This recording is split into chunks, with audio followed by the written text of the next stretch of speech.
So, what is internet marketing and why should you care? Well, internet marketing simply entails promoting your business on the web. Any marketing activity that is carried out online is considered internet marketing, and that includes search engine optimization, otherwise known as SEO, content marketing, social media marketing, PPC advertising, influencer marketing, press releases, email marketing, and more. These various pillars of internet marketing can each help you to bring more visitors to a website or a blog, and that in turn gives you the opportunity to promote your business and hopefully drive conversions, in other words, turning visitors into customers. What makes internet marketing so effective is that it doesn't have to cost a huge amount to be successful. Now, you can spend an awful lot on SEO and content marketing and thereby try to get your site to the top of Google. But sometimes it just takes one smartly placed link to drive huge amounts of traffic to your site. And if you're willing to put in consistent time and effort, then anyone can build a massive, loyal audience, then thereby become a big influencer in their niche. Thus, internet marketing is the great equalizer. Marketing no longer requires a huge budget. It's now something that you can do just as well as the largest corporations, as long as you're smart with it. Internet marketing has other advantages too. It allows you to actually engage with your audience, for instance. Using social media or running contests means that you're able to interact with the very customers you're trying to obtain and get feedback from them. Then there's the simple fact that the web is capable of reaching such a huge audience, including people from all around the world. If you're selling something with international shipping, then this is by far the best way to reach a global audience. For all these reasons, internet marketing is for everyone. No matter what type of business you're running, you should be able to benefit from internet marketing and find that it can help you to increase your brand visibility, grow your audience, and to make bigger profits. Now, some businesses are only able to exist thanks to internet marketing. These are the entirely online businesses, such as people who sell ebooks. Now, ebooks are digital products with no overheads. By marketing them correctly, it's possible to make huge amounts of sales which will be almost entirely profit. Ebooks can be something of a hard sell, but the fact that you can reach such a massive audience and engage with them directly means you can get enough turnover to earn big profits. These businesses only exist thanks to internet marketing. Other businesses also rely heavily on internet marketing. If you sell a service online, such as web design or copywriting, then using internet marketing will allow you to ensure that the maximum number of potential clients see your website and consider hiring your services. Knowing how to reach that audience online is the difference between long dry spells, where you aren't bringing in any cash, and a steady flow of orders and income. Of course, the same is also true for an e-commerce business, which exists to turn website visitors into paying customers in a similar way. Amazon actually spends over $1 million a day on Google AdWords alone, which shows you just how much the company values its internet marketing. But it's not just online businesses that can benefit from internet marketing. Big brands like Coca-Cola, Red Bull, Marvel, Ford, Best Buy, they all spend huge amounts on internet marketing because they know that it is now more effective than spending that same money on print media or television. And the same goes for small businesses like hairdressers, restaurants and high street stores, and sole traders like plumbers, builders and lawyers. As we will see, anyone can benefit from internet marketing, and it is the single most efficient way to increase footfall for your company. The only thing holding most people back, of course, is the simple fact that they don't know how to go about internet marketing. They don't understand how SEO works, they're not sure how to reach influencers, and they find social media awkward. If you find yourself in that situation, then don't worry. This video series is going to teach you everything you need to know in order to develop any kind of internet marketing campaign with confidence. Best of all, we'll help you to learn to create smart internet marketing campaigns, the kinds that get maximum results with the least amount of cash and time. We just said that Amazon spends $1 million a day on AdWords, and that might make you wonder how on earth you're supposed to compete. The answer? Well, you're not. Our aim is not to take on huge corporations head to head, but rather to find the path of least resistance, to identify those corners of the web where lots of potential customers are waiting and no one is currently marketing to them. You're going to learn how to do that and much more over the course of this series. Specifically, you'll learn how to choose a niche and find your audience, how to create a stunning website in no time at all, how to drive conversions so that visitors equal customers, how to climb the ranks of Google using smart SEO, how to provide value through a blog and become a thought leader in your industry, how to build and run a mailing list, how to create a thriving and popular social media channel, how to write stunning articles and killer sales scripts, how to use press releases, video sales letters, sales pages, and other tools, how to work with other internet marketers, how to create your online business, and a whole lot more. So let's get down to it. And we'll do that in the next video. As we saw in the last video, internet marketing is for everyone and can apply to many different types of businesses.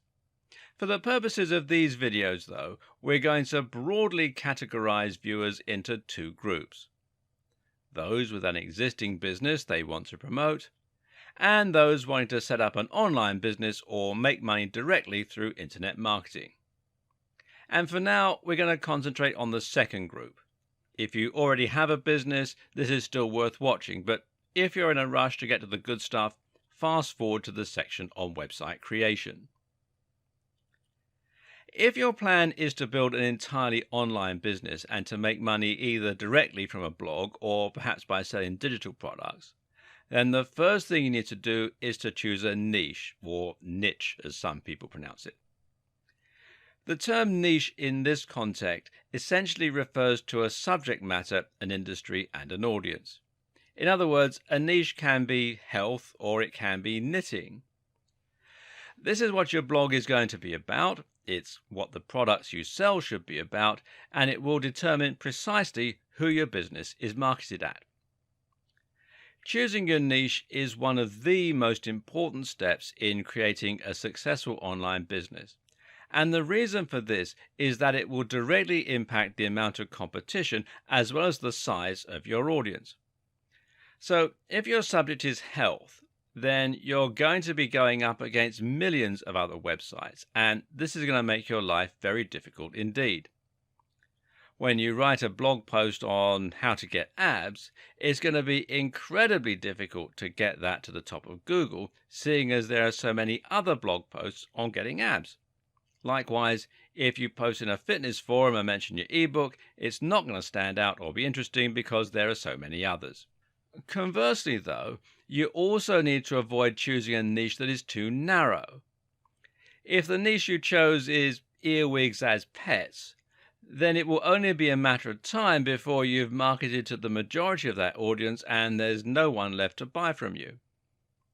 Another important consideration when choosing a niche is what you can offer the audience and how much they are likely to spend.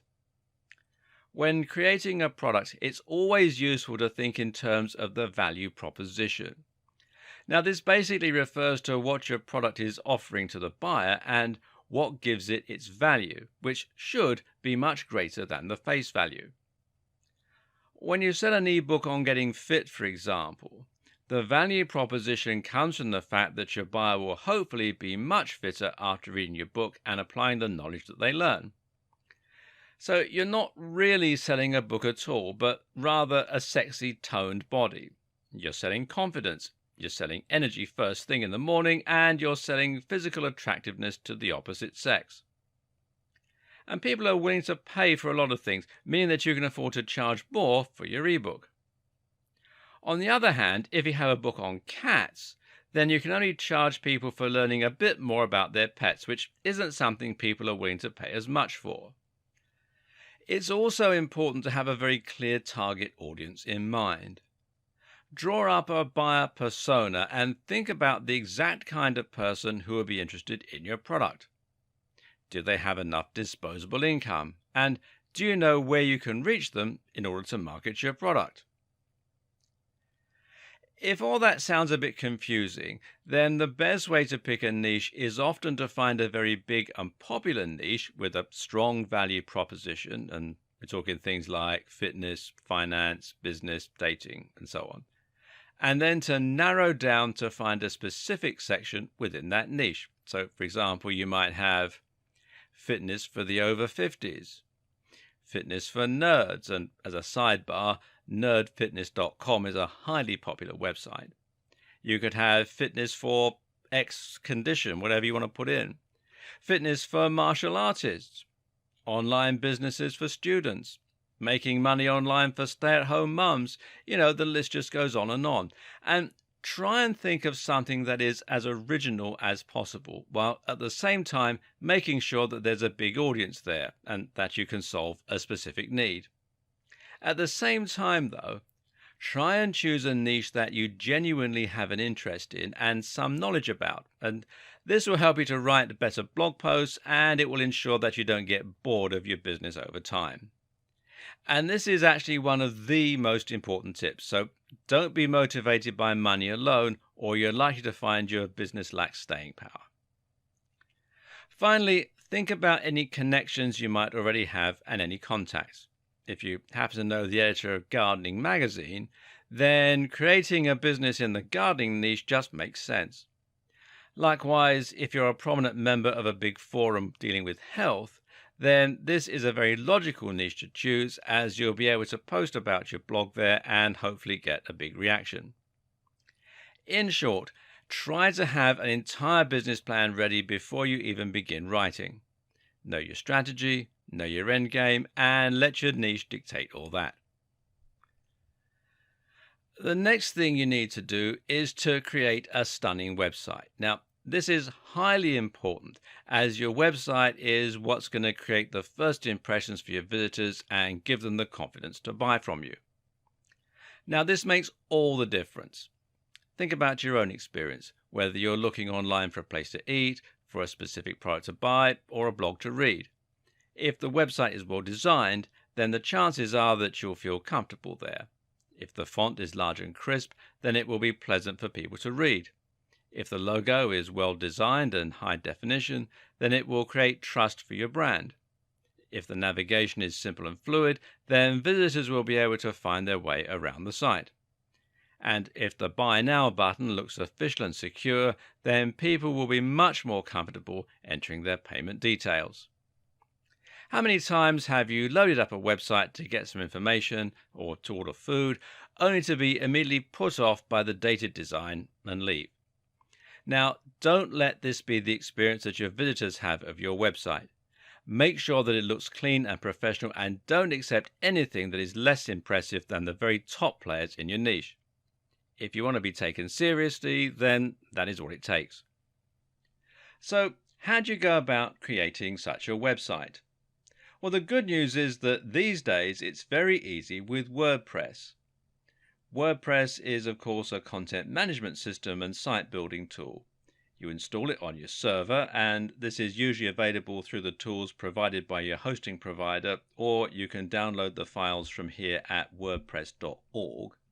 Be sure to come to wordpress.org, not wordpress.com. Wordpress.com is where they host the site for you.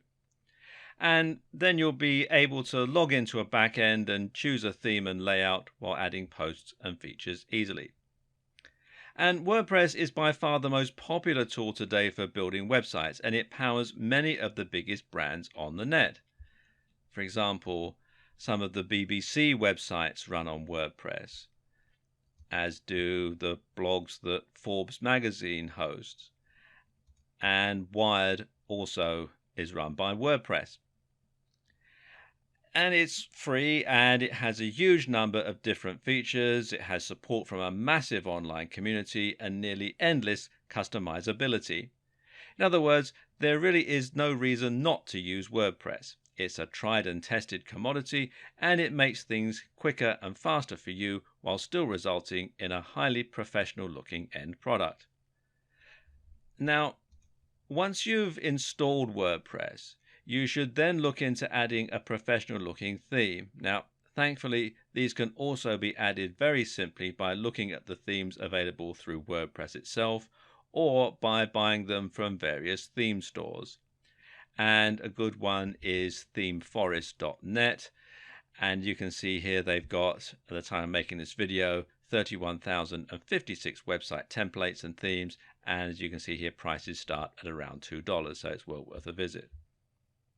A professional looking theme with good customization options will generally set you back about $40, and this is a very worthwhile investment as it can make your site considerably more professional looking, help it to stay responsive so that it fits the size of the display that it's being viewed on, and generally ensure that it's polished and able to compete with those top players.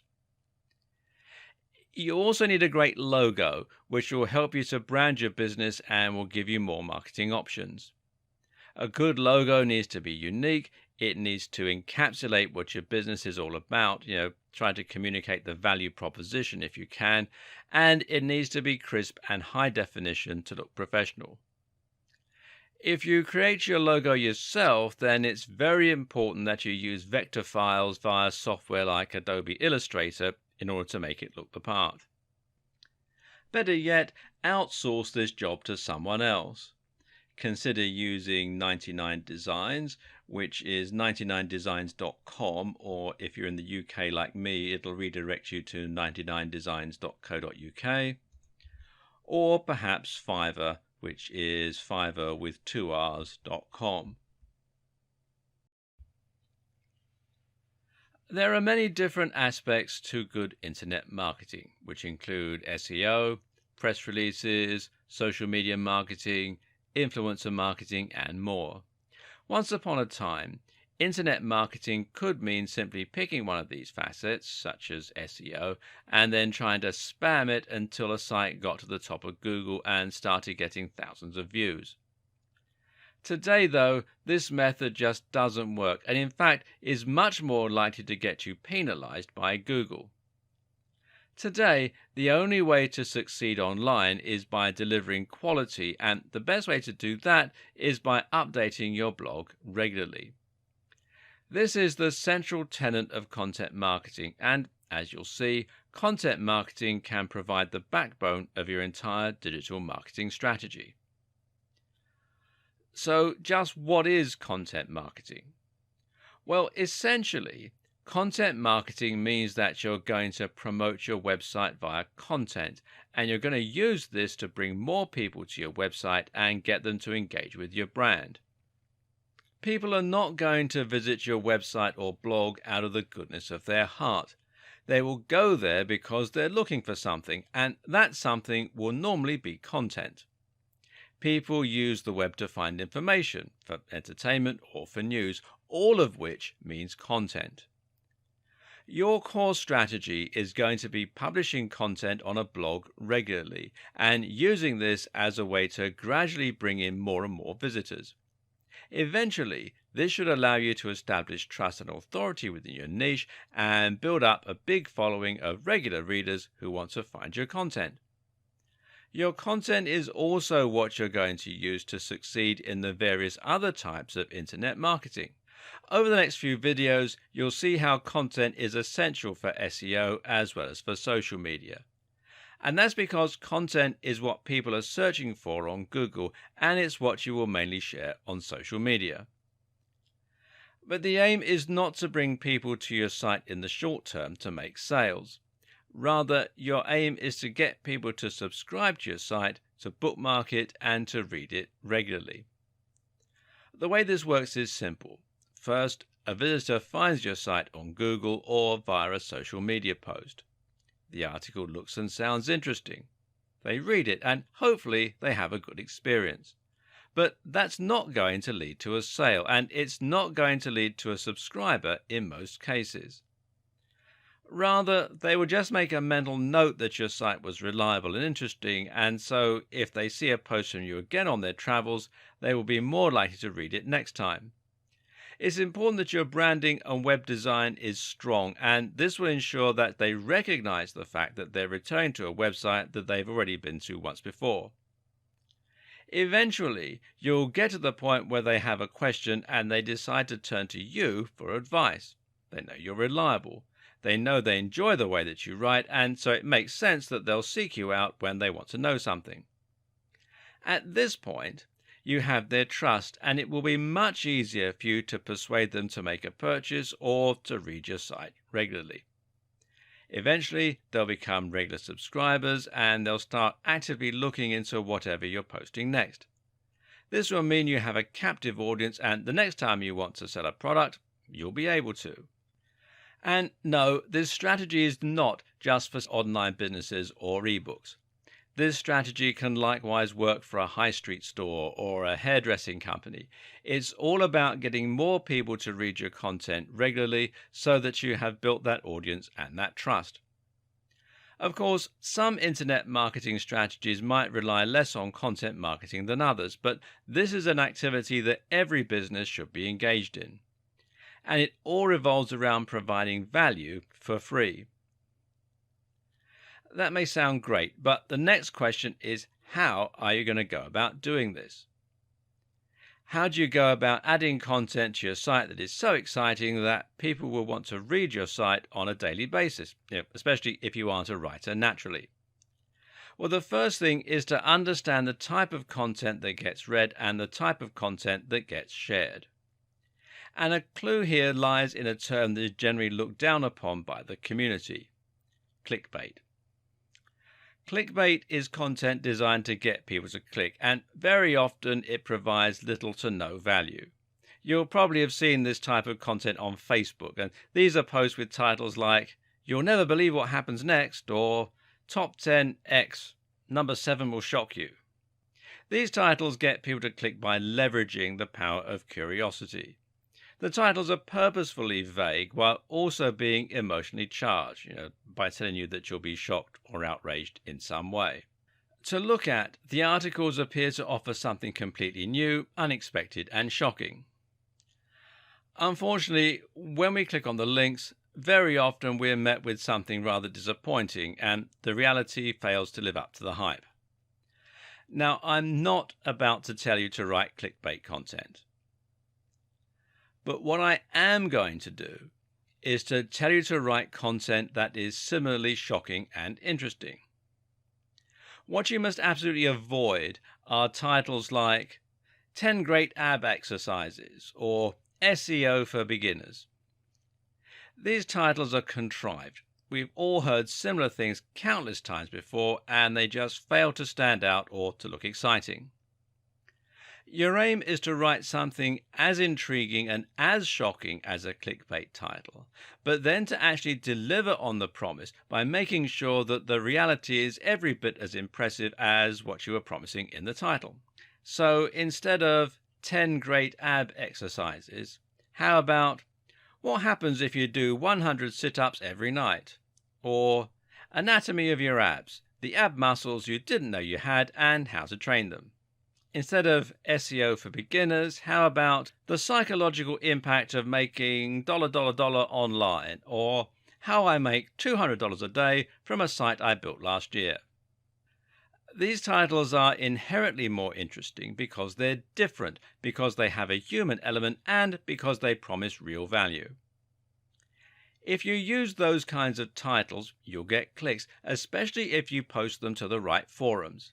And if you deliver great value within your content, people will eventually start seeking you out for more unique and exciting stories. Oh, and stories is a very key word here. People love stories. Giving any post a narrative structure, in other words, structuring like a story, and talking about real people who have been affected by your advice is one of the best ways to ensure that people will want to read your content. Some other tips? Space out your content well and avoid large chunks of text. Use lots of highly descriptive headings that will inform your readers as to what each chapter is about. Use a nice big font. Decorate your content with attractive images. Write in a manner that is concise, entertaining, and easy to read. And provide lots of links to other resources within your content. From there, it's simply a matter of posting consistently, and I mean at least once a week, ideally more, and keeping the quality high. The length of each post doesn't matter as much, but occasionally posting long-form posts, that I mean 800 words plus, will stand you in good stead with Google and help you to provide even more content to your visitors. But what if you don't know how to write? What if English isn't your first language? In that case, you need to consider hiring a writer. There are lots of writers online, and they charge anywhere from $1 per 100 words to $10 per 100 words. You don't need to spend that much, but it's highly recommended that you avoid the very cheapest writers. Anything under $1.50 is risky, and that you pay for better quality content. This is an important investment, as you won't be able to build trust and find regular readers if your content is written in pidgin English. One concern here is that you might not know how to check if the content is good, seeing as you won't be able to read it in the native language. The solution here is to find someone who can tell the difference and to get them to check it for you. And I can't stress enough how important this is. The key to effective social media marketing is the exact same as the key to effective content marketing: providing value. Unfortunately, this is something that a huge number of businesses have absolutely no idea how to do, and that results in some very poorly managed social media. Take a look at the social media pages of your typical local B2B companies, and you'll find that they tend to post some rather uninspiring and vapid statuses and posts. You'll see things like, "Find out why our content management solution is the best in the business," and "Order our EPOS system today and start serving your customers better." Well, this is nothing but blatant self-promotion, and not even interesting self-promotion. Ask yourself, why would anyone be interested in following that? What are they gaining by reading your posts? One of the single most important questions to ask when looking at your social media or your content is, would you read it? If not, then you need to do something to make it more interesting. This means your social media now needs to provide some kind of purpose for the viewer. It should be interesting, it should be entertaining, and it should be useful, or it should be inspiring. Inspiring social media can work particularly well. Take a look at Instagram, and you'll find lots of accounts filled with people wearing stunning clothes, posing to show off their rippling muscles, or even just showing off their wealthy lifestyle. Then there are the travel accounts with lots of pictures of beautiful mountain ranges and sunsets.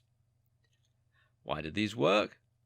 Well, because people see those channels and feel inspired. They live vicariously through them and enjoy daydreaming about having a life like that. They know that if they follow that account, they'll be shown many more similarly inspiring posts, and they continue to live the dream. And guess what? When you then promote a piece of clothing or an ebook on how to get fit, they listen. Examples of popular Facebook pages are things like IFL Science, which posts links to articles with some really eye-catching titles and gets tons of likes and tons of shares as a result. The best Twitter accounts are ones run by personal brands that let fans feel as though they're really getting to know them, with insights into their daily routines, with jokes, or with insider tips. Want to make a splash on Pinterest? Then how about creating a board to show off life hacks, or to demonstrate great outfit choices, or workout inspiration? The aim again is to provide real value, and the way to know if you're doing this well is to ask yourself, would people be disappointed if you stopped posting to your account? Not just your blog, but your social media channels. Your social media needs to be able to stand on its own 2 feet and be something people enjoy in its own right. That's how you gain followers and shares, and it's how you get people to visit your site and buy your products. Once again, from there the key is to post regularly and to be consistently on topic. Don't create a blog on fitness, but continuously post on social media about your love of gardening, or people will get tired and leave. How frequently should this be? Well, ideally, the more frequently you post, the better. Several times a day is generally recommended, especially since the likes of Facebook will only show each post to a small percentage of your followers. Now let's look at some more tips for getting your social media right. One thing you might be wondering is how you can provide this kind of entertaining, engaging value when you run a website about life insurance. What could you possibly do on Instagram or Pinterest that would be appropriate? Well, the answer is not to think about the service directly, but rather about the value proposition and the audience. Your aim is to post things that will be interesting to the same demographic and will be relevant, but this doesn't have to mean you only ever post directly about life insurance. One example of this might be to make an Instagram account about all the ways to spend time with your family and take care of them as a mum and dad. This has a very broad appeal, but it's also directly relevant to life insurance because, after all, life insurance is all about looking after your family once you're gone. People who want to be better mums and dads can follow your Instagram, which will be in the same spirit as your business. And once you have their ear, you can recommend life insurance policy X. Likewise, you could do something similar with a Pinterest account.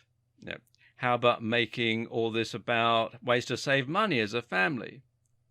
You could show money-saving hacks, budgeting tips, etc., and use that to promote your life insurance as the best financial option, or your website as the best place to learn about life insurance.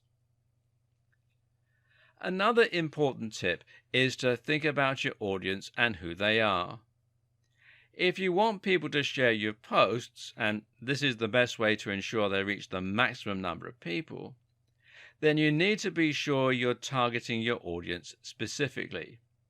This is important, seeing as trying to reach too wide an audience will ultimately mean that you don't specifically appeal to anyone. This is the mistake a lot of people make with their posts on how to get abs. They think that they need to appeal to everyone, and thus they end up with very safe and very generic content. But content performs best when it's targeting specifically at a particular type of person. This all relates to the psychology of sharing. Why do we ever share content? Well, there are two simple reasons: to express ourselves or to communicate. We communicate by sharing things that we think will appeal to someone we know. If you see a post on how working from home turns your brain to mush, then you're going to share that with your friend Bill, who works from home, as a cheeky joke, as a way to help them work from home better, or perhaps just a way to show that you're thinking of them. If you work from home yourself, then you might post it to express how you feel about working from home and to help others understand you better. But notice that in both scenarios, the post only works because it applies so specifically to people who work from home. While being very specific might appear to exclude potential customers, it makes it much easier for you to market to a particular type of person who is likely to buy from you. And to make this work, you need to spend some time profiling what that person is like. How old are they? What gender are they? What are their hobbies? What websites do they spend time on? You'll see why this is even more important shortly. Once you've decided how you're going to provide value through sharing your blog posts or by posting images, you'll then need to make sure you have a strong brand that will have some good visibility and tie your social media channels neatly to your website. It's important that when someone sees a post from you, they know it's from the same website that they saw the other day. So make sure you have a good logo and use that as your profile picture or your cover image on each account. Likewise, use the same name wherever possible. Another tip is to integrate your social media and your website as closely as possible. It'll take a while to build up momentum on your social media, but one thing that you can do to help that along is to add social media buttons to your website so that people can check out your Facebook page directly from your website. Ideally, you'll gain new followers each time someone goes to your website. That way, they'll be more likely to see your future posts and share them, bringing in yet more visitors who can subsequently become followers. Also important is simply to ask people to follow you on social media. This is particularly effective in videos, so if you have a YouTube channel, then don't be shy to simply ask the people watching to follow you on Twitter and give them some good reasons to do so. Similarly, at the end of a blog post, why not just ask your readers to share the post with their friends using the handy sharing buttons that you provide? It's also a good idea to integrate your various different posts to save time and to ensure that you fill each channel with as much content as possible. For example, you can make it so that you post all your tweets on your Facebook page, or that each new YouTube video is automatically shared on Twitter. Don't forget that social media is still primarily a communication tool. One of the best ways to ensure people are engaged with you is to actually talk with them and to do something as simple as just following people or liking their pictures. If you've ever used Instagram, then you'll be familiar with how pleasing it is that someone has started following you, especially if they look like a professional brand. Likewise, it's great when they comment and say, "Nice pic." This will motivate you to check out their channel and, in many cases, to follow it. So just spend some time posting and, of course, be sure to actually respond to people. Running contests and surveying your audience can also be a very good way to increase engagement and to get a better idea of what your followers want to see from you. A good example of a contest is to award a follower with a free gift if you get over X number of likes. This can help you to build more shares and likes, as well as being a great way to thank your fans. Now it's time to look at one of the biggest pillars of internet marketing of all, SEO. SEO is search engine optimization, and this basically means that you're trying to get your website to show up in the search results. Of course, you're not going to be able to show up high in every search result, so this is where keywords and targeting come in. A keyword is essentially a word or phrase that people are going to search in order to find your site. When people go shopping online, they'll almost always start with Google. And when they start with Google, they will begin by searching for the thing that they want. Very often, this will mean that they search for something like buy hats online. If you can target that precise phrase so that your page is the top result, you will not only be able to reach the right demographic, but you'll be able to target them at the precise moment they're actually planning on buying something. The same thing happens when someone looks for information. They might search for how to lose weight after Christmas, or they might search for fitness articles. Again, you can bring more people to your site and that way hopefully create more loyal followers simply by making sure your pages come up as top results for those terms. So SEO has the huge advantage of being highly targeted and allowing you to reach anyone rather than just people who are your followers or who are part of the same network as your followers. The only problem is that SEO is also arguably more complicated than the other forms of marketing we've looked at so far. It's never guaranteed. That is to say, you can spend years doing SEO or pay the very biggest SEO service in the world and still not see any improvements. Let's take a look at why that is and how to give yourself the best chance of success. In order to get to the top of Google, The aim is to try and understand how Google works, how Google decides which sites are worthwhile, and how you can manipulate those factors in order to move your site to the top. Google works using spiders or robots. These are small programs that search the web by following from one link to the next. Each time they find a new website, they add it to a giant index and will assess the subject matter and the quality of the site by looking at who is linking to the page, how the page is laid out, and what the subject of the content appears to be. If we knew precisely how Google's algorithm worked, then we could get to the top of the search results with guaranteed certainty.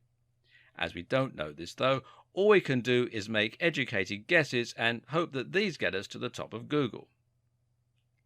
When Google first became the dominant search engine, the algorithm was fairly straightforward and was generally quite well understood by marketers. Back then we knew that Google found sites by following links on sites already in the index. Google thought of a link as testimony. The more people link into your site, the better your site must be. Google attempted to match search terms with the content on your pages. If you repeated the same phrase often enough, you stood a better chance of ranking for that term. Back then, it was easy enough to manipulate Google into doing your bidding. All you had to do was to create a website with lots and lots of content, repeat the same keywords over and over again, and get lots of other sites to link to you. It was literally a matter of whoever worked the fastest could get to the top of Google the quickest. Unfortunately, though, this also led to some very bad practices. People would stuff keywords into their text, repeating the same few phrases over and over again. People would pay for links. People would steal content and spin it, swap words for synonyms, and generally Google's results started to become dominated by spam. So Google clamped down and introduced some smarter rules and algorithms. These updates to its system were known as Penguin and Panda and really shook up the internet marketing community. Now Google is much smarter when it comes to looking for content and now values quality over quantity to a large degree. A few examples of the changes. First off, Google will now penalize websites for keyword stuffing. A density of 1 to 2% is generally recommended. Google now prefers long-form content and will reward it. Google will penalize sites that associate with spam sites. Low-quality links are worthless. Links from established authorities mean much more.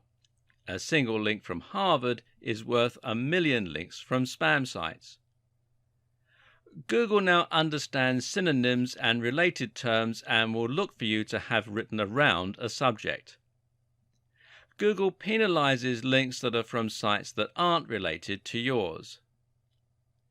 Google clamps down hard on paid links. Google clamps down hard on stolen or reworked content. Google can now monitor how long people spend on a website or page. If your visitors are only staying for a second before leaving, Google will take this to mean that your site doesn't offer any real value and you will be penalized. This sudden change resulted in a lot of sites being removed from Google altogether, which badly hurt many businesses. As you can imagine, this caused quite a lot of outcry. But what's important to remember is that website owners are not the customers Google is catering to. Google is catering to users who want to use Google in order to find high-quality content. Thus, Google's main and only objective is to ensure that the content it shares is relevant and interesting to the people searching for it. So, what's the best way to handle good SEO? Simple. Make sure you are providing great, relevant content. When you do this, you are aligning yourself with Google's goals. Therefore, every change Google makes will ultimately help more people to find your site. Meanwhile, the sites that try to spam Google or trick it will only be damaged each time that Google has an update. So, with all that said, how do you go about carrying out SEO for your site in this day and age? We'll cover that in part 2. With what we covered in the last video, you may be wondering whether it really is possible to get your site ranked now. How do you go about carrying out SEO for your site in this day and age? Well, let's take a look at some modern SEO practices. The first thing to do is to fill your site with as much relevant content as possible. Notice how SEO and content marketing naturally go hand in hand already? Again, this content should be long form, at least occasionally, and should contain links to other sites. Again, the same things that make your content high quality for your readers are the things that Google wants to see. Do some keyword research to find what people are searching for and what you should try to target to get the ideal traffic to your site. You can find the volume of people searching for specific terms by using Google's keyword planner. Come here to adwords.google.com/keyword planner and then sign in using your Google ID. It's all very straightforward. Try to make sure that the terms you search for aren't too competitive, however. Otherwise, you can end up going against too many other sites and giving yourself an impossible task. As mentioned earlier, Google just doesn't like you to keep repeating the same key phrase over and over. Instead, the objective is to lace it into the content a few times as naturally as possible, while also including synonyms and related terminology. This should happen naturally and it should never distract the reader. From here, you can go about building links from high-quality, relevant sites. These are certain sites that Google already trusts, and you can spot these by looking at which ones are already at the top of Google and which ones are featured in Google News. Google also likes big recognized brands, and it likes .edu and .org domains. While it might be hard to get links from those sites, you can think of this a bit like degrees of separation. In other words, if you can't get a link from Harvard University, look for a site that does have a link from Harvard and see if you can't get a link from them. One of the best strategies you can use to build links is something called guest posting. Here, you're essentially going to contact big blogs and offer to write content for them for free. This content needs to be relevant and high quality, so they will be tempted to go ahead and publish it.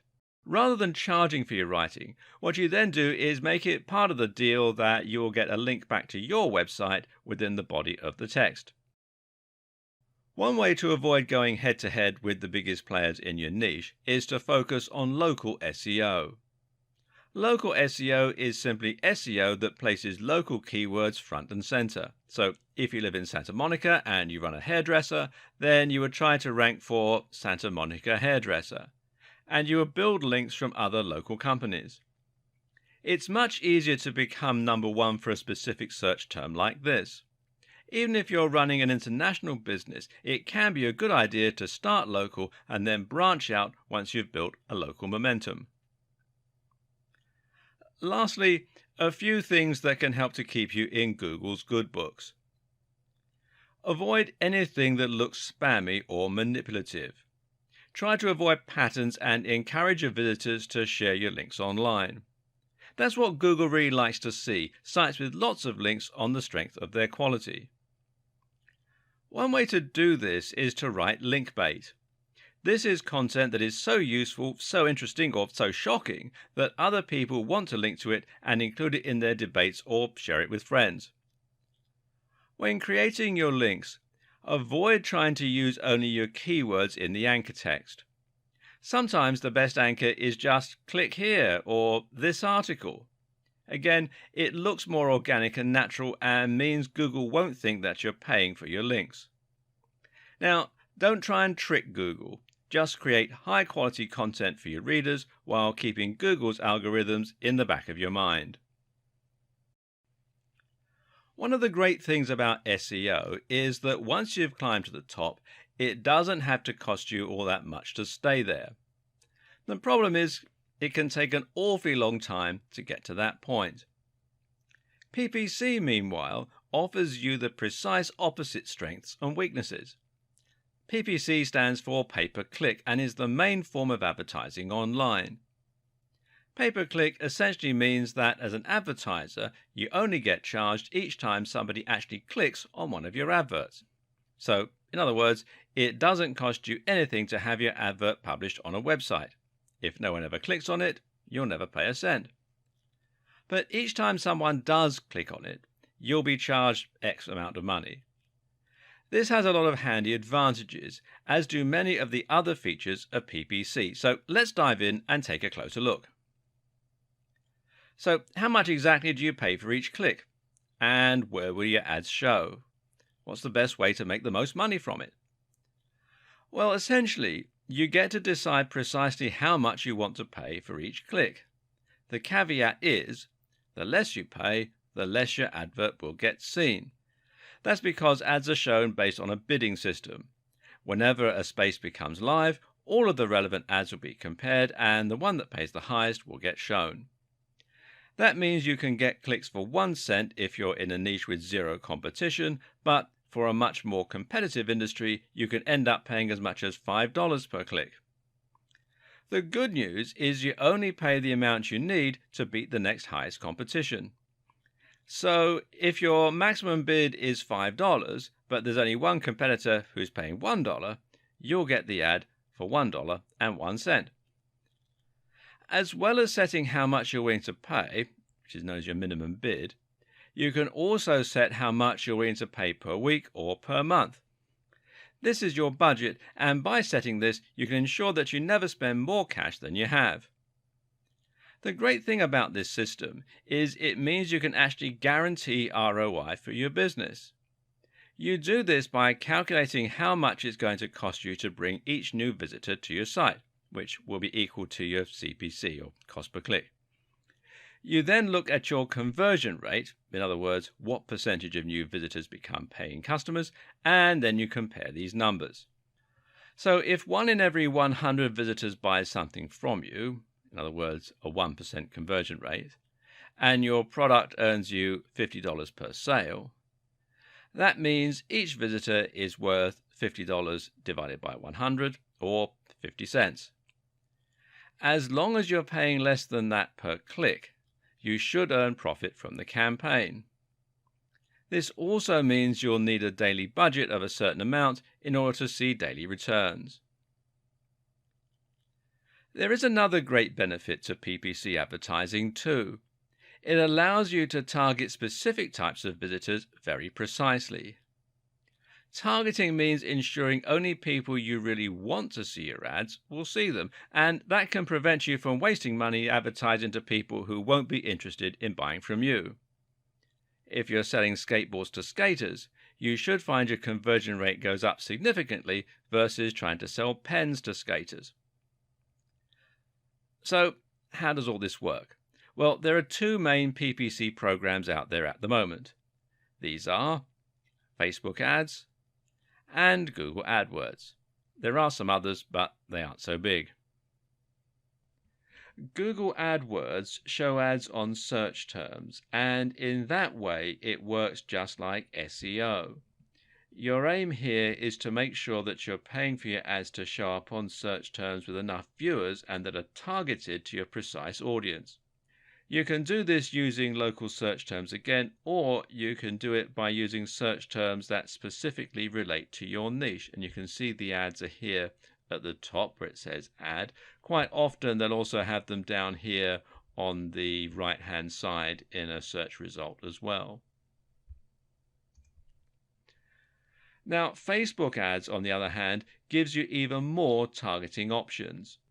With Facebook ads, your adverts will show on users' Facebook pages on the right or in their home feeds. You can then ensure that people only see the ads if they are the right age and sex, or if they have the right hobbies and interests, or have the right income, and if they're in the right location.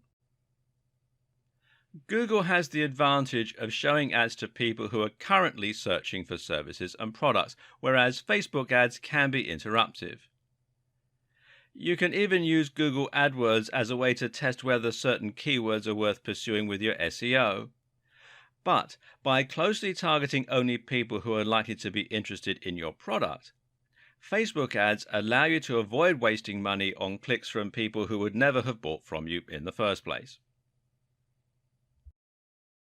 If you're selling a digital product, there is another very effective way to gain a lot more sales, and that is to get other marketers to promote it for you. And learning about affiliate marketing is important if you want to stand a lot of the conversation you'll find in marketing forums and elsewhere.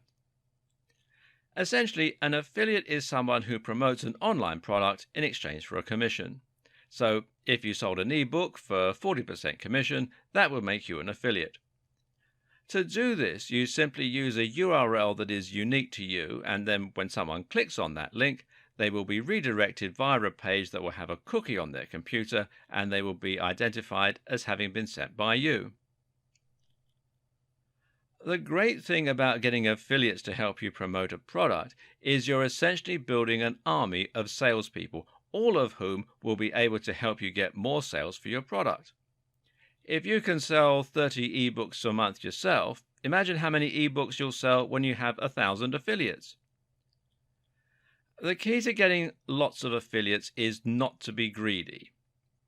Create a great product you know will sell well and that affiliates will believe in too, and then be willing to give away a good proportion of your profits, over 50% ideally. You can then look for affiliates by listing your product on affiliate networks like JVZoo, which is jvzoo.com, ClickBank, which is clickbank.com, or CJ Affiliate by Conversant. This used to be called Commission Junction, and you can find them at cj.com. Making money as an affiliate is also a very important strategy for internet marketers. Internet marketers make money by promoting the products of other creators. This allows them to make big money without having to invest lots of time or effort into creating their own products. What's more is that by selecting an existing product rather than making one from scratch, you can remove the risk element by focusing on a product that is already selling very well. Affiliate marketing is a great way to monetize a website and to build a business with zero upfront investment.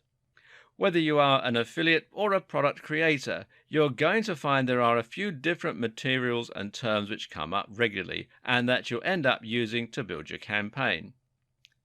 These materials and terms include sales funnel. Now, a sales funnel is a selection of free blog posts or articles, perhaps a mailing list, maybe a free report, followed up by a paid report and increasingly high ticket, in other words, expensive items. The idea is that you're gradually introducing people to your brand and then helping them to invest more and more in your message to become increasingly interested in spending more with you. Then there's sales page. A sales page is a page which is entirely dedicated to selling your product. That means there will be no external links, no distracting content or images, just one sales script designed to promote the product and make it sound highly desirable. This will be interspersed with buy now buttons and will use persuasive writing. Then there's free report, and a free report is a small excerpt or example of your sales funnel. There's VSL, and VSL is a video sales letter. This is a spoken script that works like sales copy to engage the visitor and get them to buy. And finally, there are squeeze page and email swipes. Now, email swipes are ready-made marketing messages. We'll look a little more at how a squeeze page and mailing list work together in a moment. As a marketer, you can either create these materials yourself, get them free when you sign up as an affiliate, or use other strategies to promote the products. Either way, though, understanding these terms is going to come in very handy when you're learning about internet marketing. It's worth understanding this concept as, like I said, it comes up a lot in forums and online communities. In fact, for many people, internet marketing and affiliate marketing are somewhat inseparable. You'll find this when you check out sites like Black Hat World, which is blackhatworld.com, and the Warrior Forum, which is warriorforum.com. These are forums where internet marketers can discuss ideas and tips with one another, as well as finding opportunities, business partners, clients, and services. The Warrior Forum even has its own affiliate network. Spending some time on these forums is a very good way to get acquainted with the world of internet marketing and all it entails. You'll also find a ton of good advice, as well as being able to hire writers, SEO companies, web designers, and other professionals to help you get your campaign up and running. Here, you will often find lots of people selling link building services, but you should be wary of these as the links are often low quality. Spend some time here though, learn the ropes, and find out what it really means to be an internet marketer. There are many, many more aspects to internet marketing, and we only really have just scratched the surface. That said, you should now know all of the basics and have a deeper understanding than most people regarding what is actually likely to work versus what ultimately amounts to spam.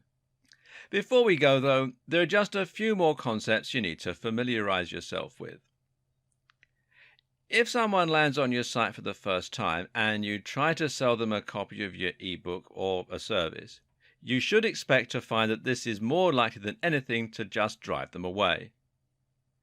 Think of it a little bit like asking for someone's number before they've even had a chance to get to know you. Much more successful is to spend some time establishing trust and familiarity. But you do need to ensure that they come back in order to do that. And this is where a mailing list comes in. It gives you a way to contact your visitors directly, and more importantly, it represents permission to message them. Your objective then is to ensure your members actually keep reading your mailing list rather than ignoring your messages. In order to do that, you need to ensure that you are, you guessed it, providing value. Emails can be lessons, they can be exclusive updates, or they can be full articles. Just make sure that they are providing value. In order to start collecting emails and sending them out, you'll need a tool called an autoresponder. This is what will enable you to create forms as well as letting you manage new subscribers, people who want to leave your list, etc., etc. Good examples of autoresponder services include Aweber, which you can find here at aweber.com, GetResponse, which is getresponse.co.uk in the UK and getresponse.com everywhere else, and mailchimp.com. Don't ignore this aspect of your marketing. Many gurus suggest that this is the most effective tool in your arsenal.